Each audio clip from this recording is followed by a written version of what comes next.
Hey guys, welcome back to my channel. I'm Liz. We do homeschooling videos here at Blues and Hazel, and today I'm going to show you a few differences that I've noticed between the Home Instructor's Guide from the primary US version of Singapore and the new primary 2022. So we're using this for my first and second grader this year, and I was using the US version's Home Instructor's Guide. We only did half a year with that, and then this came out.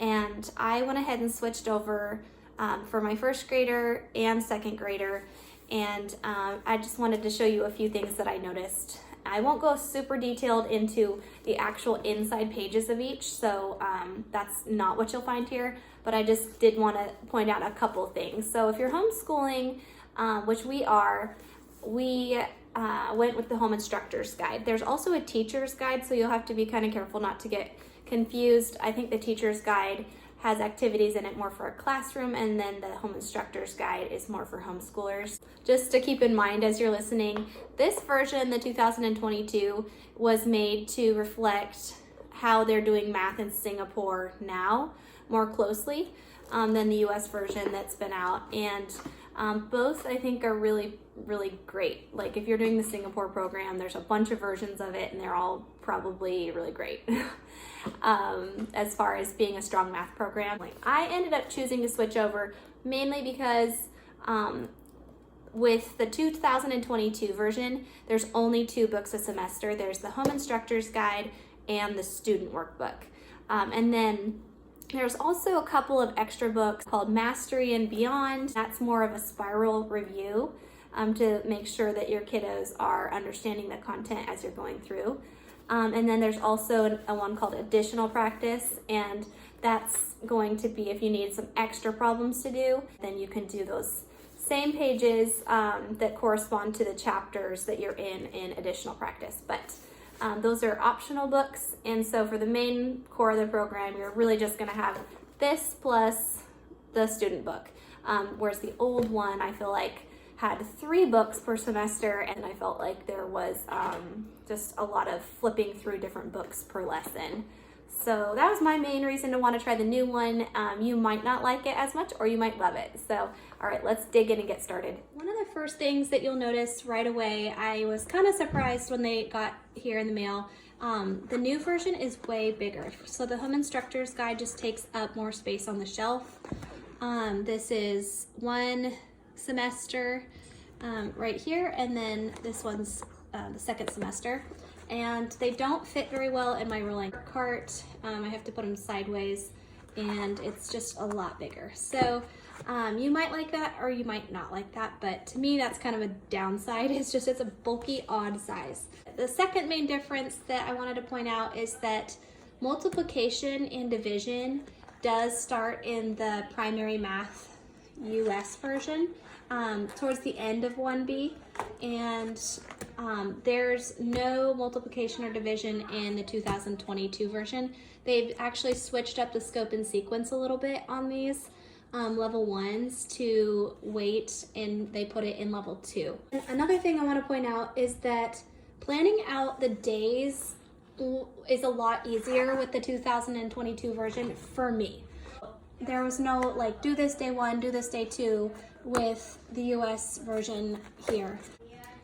However, I was able to kind of figure it out probably 1 or 2 months in. I started to get the hang of like how much we could do each day, and I didn't order any of the extra books, just the Home Instructor's Guide, and then I had the textbook for 1A and 1B and the workbook for 1A and 1B. So we would use 3 per semester, and that's 6 books total.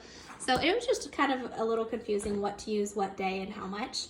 Whereas the new 2022, it's just so much more streamlined. I don't have the student book to show you because I ripped all of our pages out week by week and filed them away in our yearly system, which I'm happy to link my video on how we do that below if you'd like.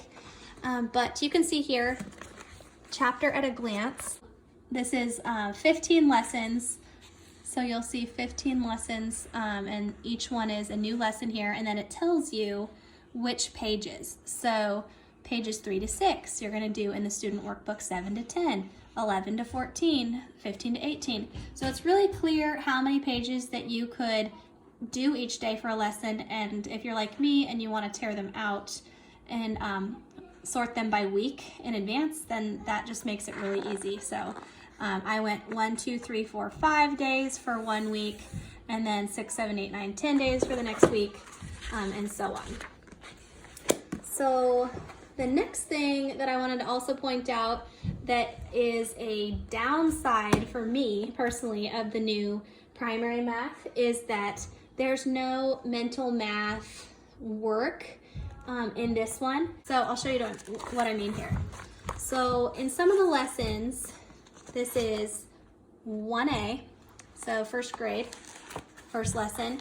On certain days, it would say, go ahead and do mental math 1. And so we'd come to the back of the book, and I would just verbally do this with my son.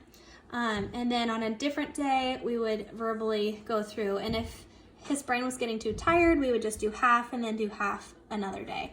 But anyways, I think these really did help a lot with just learning mental math skills and sharpening how quickly he could do them. And they had these really unique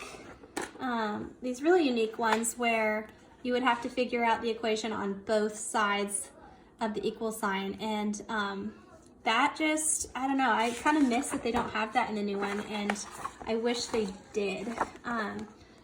So you can see in the back of 1B, they also have those, and they just start to get a little bit harder.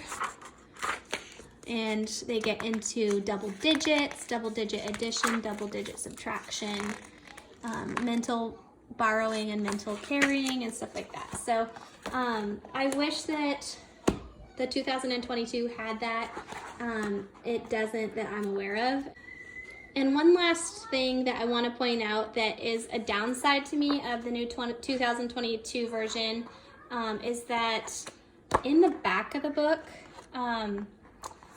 all of the resources that they tell you to use in the home instructor's guide here during your lessons, you have to actually go find and print out. So there's some sort of, when you buy this from, I think I got mine from Rainbow Resources, you get this link that will take you to some login thing, and then you can find all of these different full-size versions of these things that you'll need to use during your lessons and print them out. So it's like you have to get them online and then print them, and that's just a big pain in the tush to me. I really don't like that there are these mini versions that are kind of useless back here.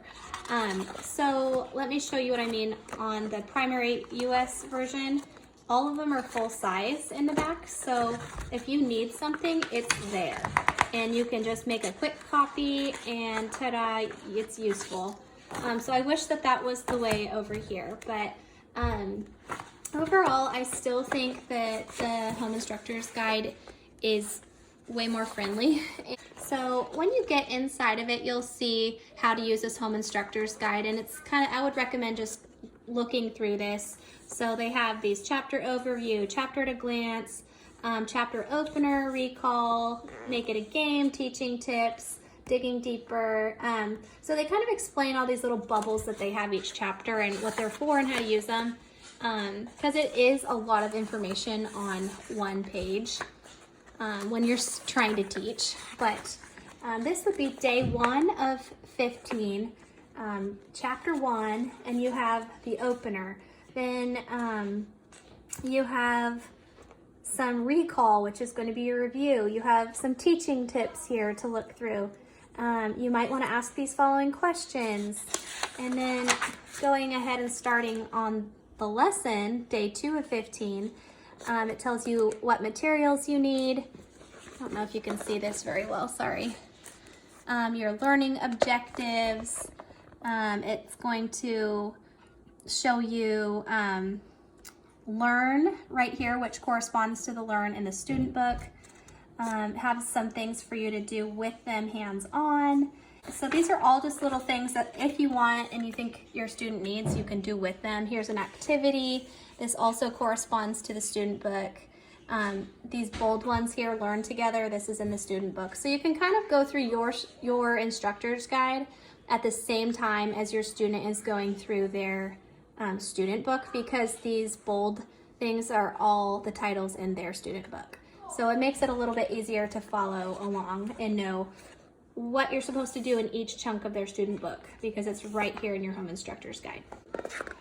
Yes, it also has the answers right here on the practice on your own is in each student book, and that should be totally independent for your kid. If not, you can help them, but here's the answers you'll find in that section of the home instructor's guide. So this is made for homeschoolers. I just think it is more friendly, but there is still a lot of stuff in here that we definitely do not pack into a lesson, and we don't do every activity. I find that there's sometimes really a lot of questions that it asks you to ask them along the way, and sometimes we've just kind of already moved on, or I've accidentally asked it a different way, which is fine. So it's pretty thorough, almost too thorough, and it tells you a lot of questions to ask your kids along the way. So hopefully that just kind of gives you an idea of what the home instructor's guide looks like, how it's laid out, and once you get the hang of it, I think it's pretty easy. But I'd love to know your thoughts on it, and if you have used the home instructor's guide for either of these or both of them, which one you like better, or what components you like better. So thanks so much. If you enjoyed this and found it helpful, would you go ahead and give it a thumbs up, and I'd love for you to subscribe for more homeschool videos.